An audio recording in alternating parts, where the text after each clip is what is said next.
Australia. It's a land of endless opportunity and possibility. But how can you best tap into it? In this investment series, we'll be following real live investors just like you, who are looking for unique investment opportunities. We can take some risks now. I want some sort of capital stability. I want to know that my money's in good hands. Together with their own financial advisor, they'll be given behind-the-scenes access to some of the best money managers from around the globe. Supported by the CEO of the Financial Services Council, these fund managers will face the guardians, the industry heavyweights whose job it will be to make sure our investors have all the answers they need to make informed investment decisions. Can we bring it back to basics and just clarify what the fund is providing them exposure to? Traditionally, though, clients have preferred to actually manage their cash holdings outside, and yet you're sort of making that judgment call for them. Of that income, how much would come from dividends versus the option strategies and other sources? Welcome to our new investment series.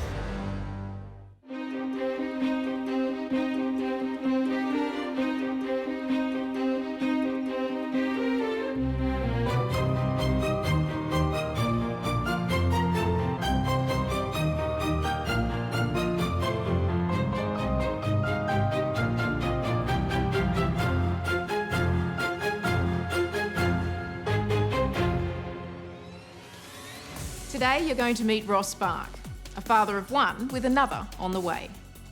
Like many Australians, Ross is predominantly invested in property, and he's looking for ways to diversify his investments. Together with his financial advisor, Chris Browne, they'll be looking at three very unique investment strategies. Ross, the reason I got you in today was just to have a chat about our investment strategy moving forward. At the moment, we've got a big exposure to property, obviously with your place. Yeah. And I know that we've put aside some money, we've got some cash sitting there, but we've got a bias towards those two asset classes. And I reckon it's about time that we start thinking about equities and other sorts of investments. So what are your thoughts on that? Well, I agree. I think when I look at what we've invested in previously, it has been pretty conservative. Yep. And costs are just continuing to go up. Yep. And with another child on the way, my wife's not going to be working. Yep. She's working part-time now. It's, you know. A lot on the horizon. Yeah, and it puts a lot of pressure over the longer term. Yeah, absolutely. And that's why I wanted to get you in, because I just think the next 10 years, the next 15 years, you're going to be working hard to make sure that you provide for Annette and the kids. We need to make sure that when you reach that point, that life's fun. And to get there, we've actually got to take a bit of risk. So what I'd like to do is I'd actually like to take you through three funds that I've come across that I think could complement your existing strategy of property and cash, because these funds are investing in things that are a little bit different. So let's have a look. Sounds good. Sally Lone is the CEO of the Financial Services Council. This organisation is the voice of financial services in Australia and represents funds management as an industry, as well as other financial services sectors. Fund managers are experts in applying the right strategies to grow an investment portfolio and at the same time applying their knowledge to protect investments against risk and market fluctuations.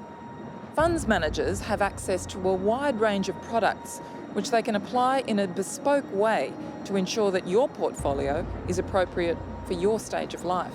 Looking to engage some of these strategies in a portfolio can make a real difference. Sometimes this can be many thousands of dollars. Ross, previously we were talking about this core plus satellite approach. The core being an index manager, and they're pretty boring, but they've got a proven track record and their fees are really low. The first of the funds that I want to talk about, though, that really complements this core strategy, which I'd call a satellite fund, is the Blue Sky Fund. Rather than tell you any more about it, why don't we hear what the fund manager has to say about it? Sounds good.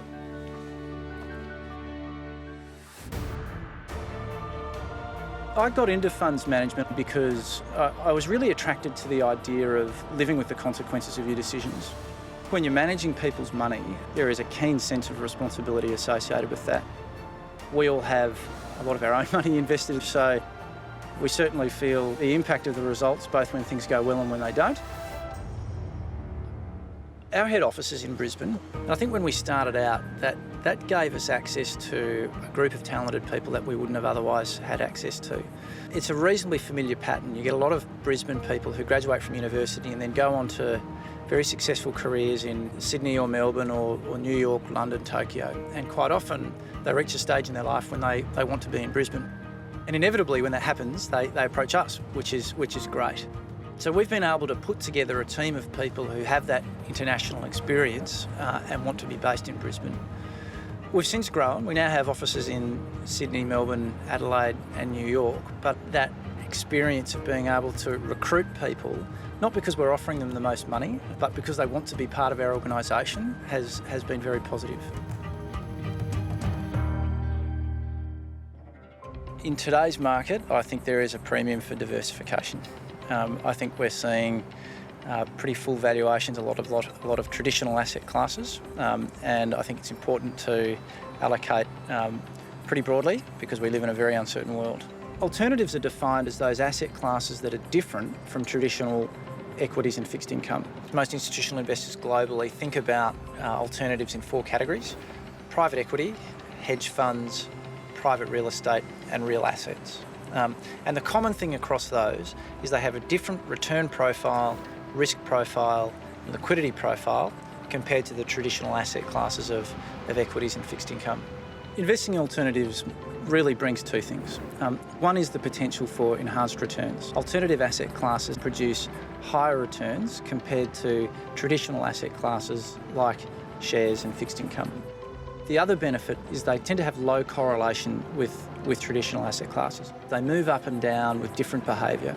And when you put together a portfolio of assets that behave differently like that, you tend to reduce the overall risk of a portfolio. The reason why people haven't invested in alternatives is because it's been difficult for them to access. Most alternative asset managers have historically focused on large institutional investors, which has meant that often there's been no liquidity, so you haven't been able to get in and out of the fund very easily. And the cost of investing has been quite high. So we created the Blue Sky Alternatives Access Fund, a listed investment company that allocates its capital to a range of diversified alternative asset classes. It's the only listed investment company in Australia that allows you to build a diversified portfolio of alternatives. And the benefit of being listed on the ASX is that it creates some liquidity. People can increase or decrease their allocation, even though the underlying asset classes are illiquid. The thing that's made it possible for us is that for the last 7 years, we've been managing money across the 4 traditional asset classes that sit in alternatives. We've developed a track record over that period of time that has given us the ability to put together this listed investment company.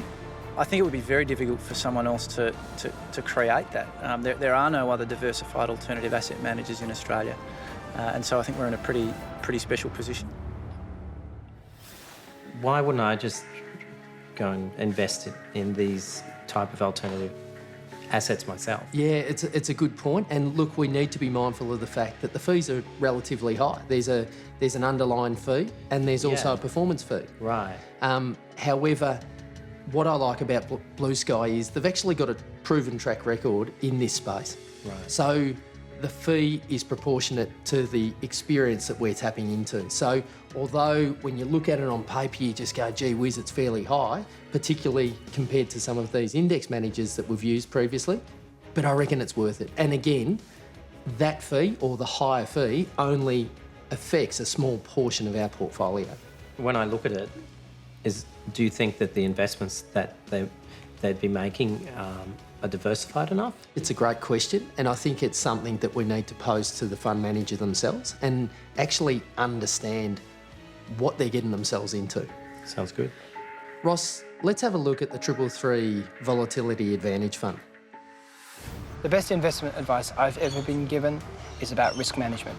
If people don't risk manage, then they might as well go to the casino, because the chances are that you'll happen upon something which delivers you a ruinous loss from which you can't recover.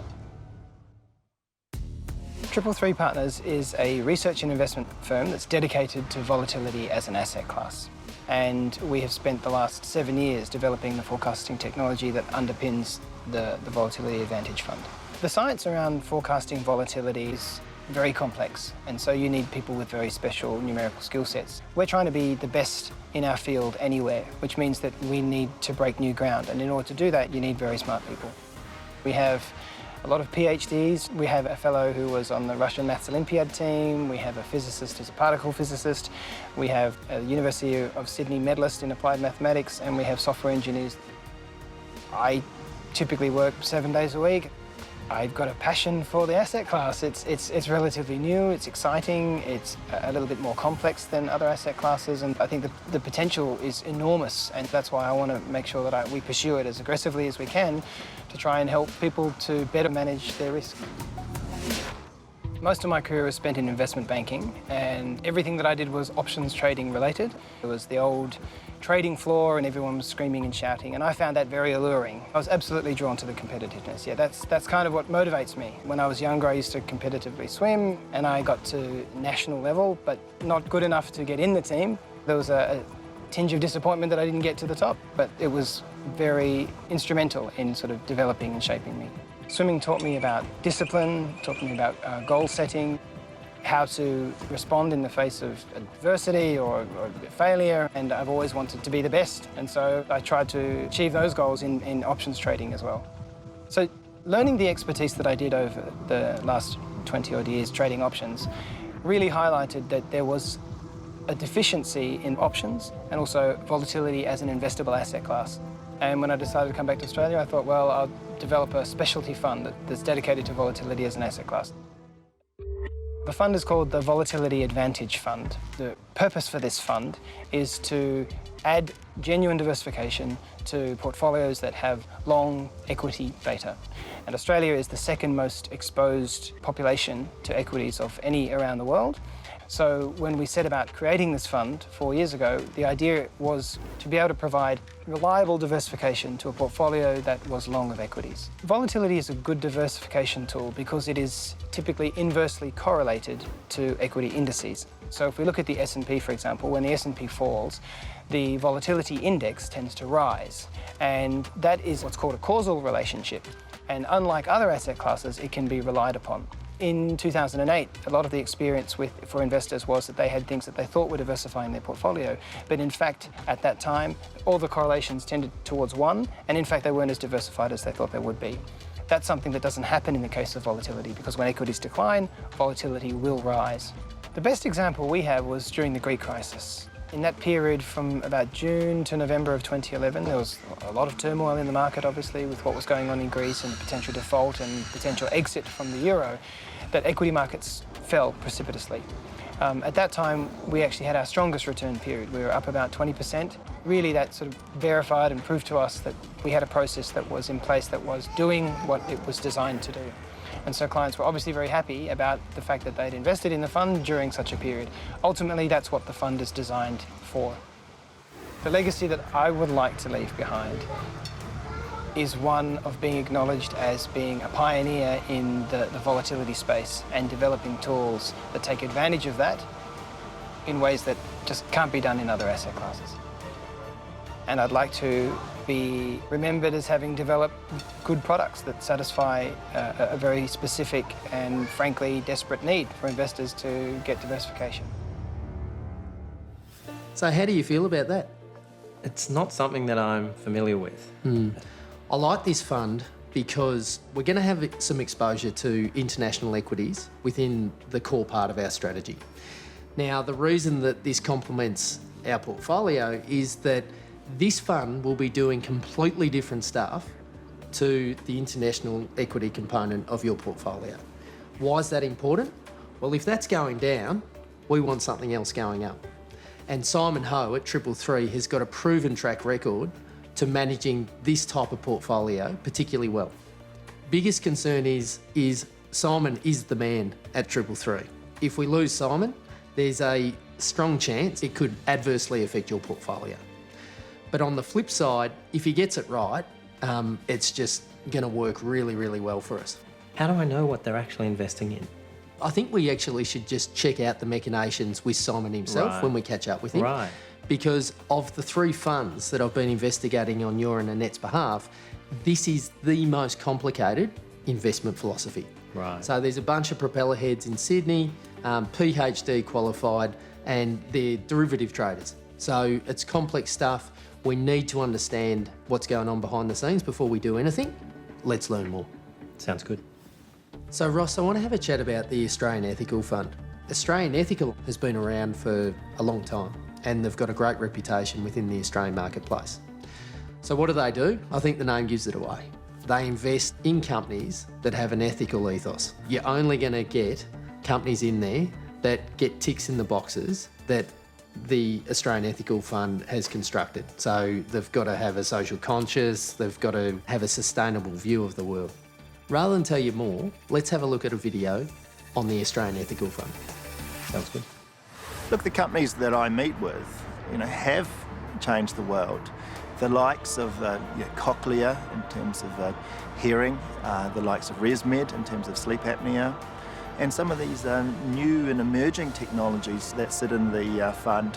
They haven't changed the world yet, but if things go to plan, they will make a positive influence on the world. What I love about the industry is that I'm always learning about wonderful new and innovative technologies that are emerging that hopefully are going to promote efficiencies and provide better quality goods and services to people. I'm meeting very motivated, very successful people. They're really passionate about their industry. I've got the benefit of meeting 5 or 6 people from the same industry and talking to them about their experience of running their businesses, and that gives me a kind of unique perspective. Look, I'm meeting with these companies on a regular basis. I'm giving them feedback, not only about the market's perception of their company, but also, what I'm hearing in terms of scuttlebug, within the industry. So it's not just a one-way process. In fact, some of the smaller companies, we actually provide positive feedback to these companies, and there is real engagement. So it's a privileged job, and I really do enjoy it.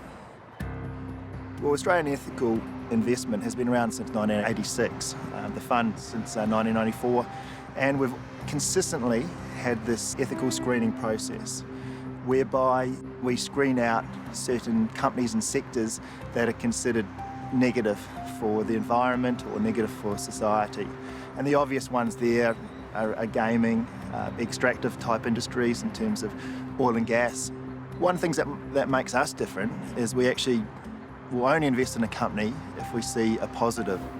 The positives include companies that work in the healthcare sector, healthcare technologies, companies that promote efficiencies, the information technology, the software companies, the IT service companies. It's avoiding negatives, but really looking to fill the portfolio with companies that are actually making a positive contribution.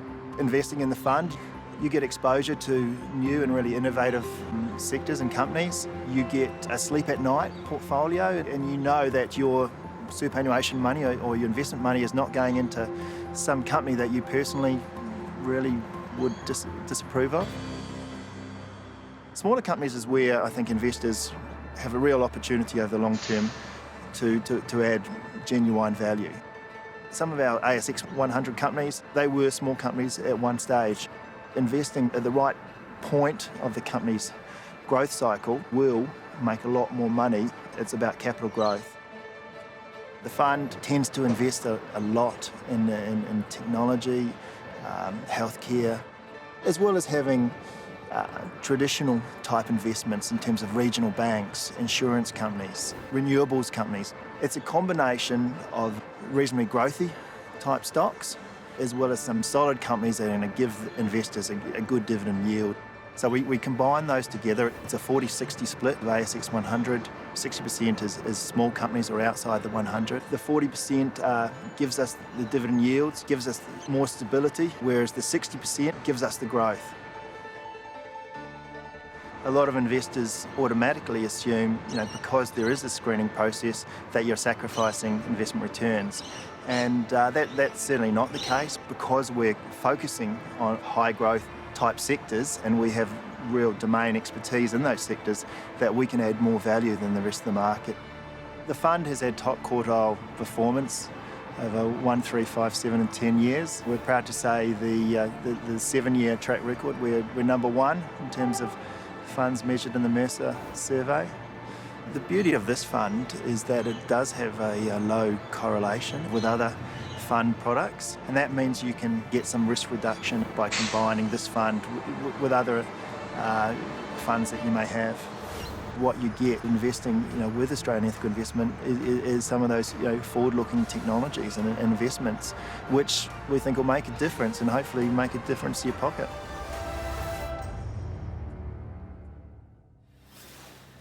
Do you have any questions? With this type of fund, aren't we sort of limiting our options? You know what I'm saying? Are you saying are they a bunch of tree huggers? Yeah, basically. Yeah.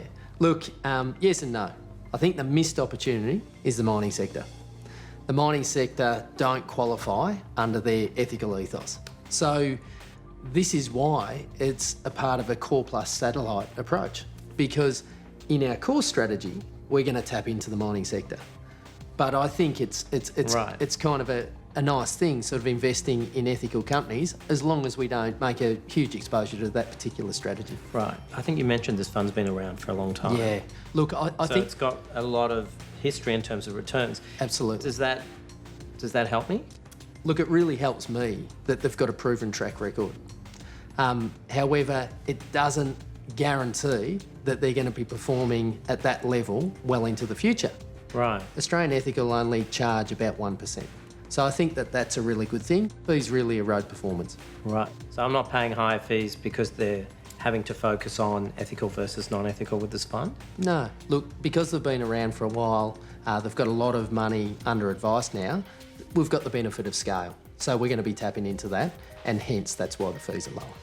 So in terms of the underlying investment portfolio and the underlying investment process, the good news is we've got the guardians on our side.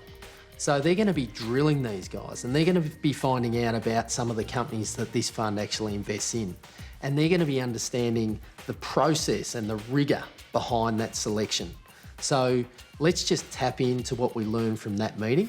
We've spoken about a lot today. We've learned about Australian Ethical, Blue Sky and 333.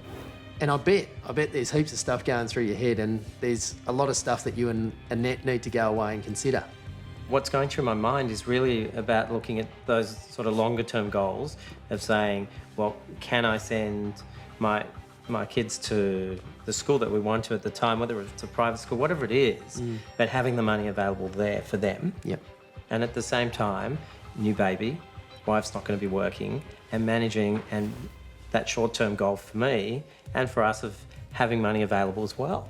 I just think if you can manage to think long-term, I think we'll be in a good space in 10 years' time. Before we do anything, let's sit down and watch what the guardians extract from these fund managers, and let's make a calculated decision. Okay, that sounds good. Excellent. Fantastic. Good to see you, mate. Thank you. Yeah, pleasure. Head to theinvestmentseries.com.au to better understand how you can change your investment future. Gain greater insights into the fund managers featured in the show. And hear more from our guardians on the featured funds. This is the start of your journey to making better investment decisions. Find out how you can invest today. You can also connect with us on LinkedIn and Facebook by searching No More Practice. Next time on the Investment Series, Ross gets a backstage pass to watch our fund managers pitch to the guardians. It's every investor's dream to profit from the ups, but not lose from the downs. We can deliver strong investment performance while having a positive influence on society and on the environment. Which gives investors the ability to deploy into a diversified portfolio of alternative assets. Who'll be grilling them on all the questions Ross will need answered to make his investment decisions. How do we explain that concept to an end investor? It almost sounds too good to be true. What would be the biggest risk that you see for a fund like this? What would you say to an investor who's concerned about the key reliance on you and your experience?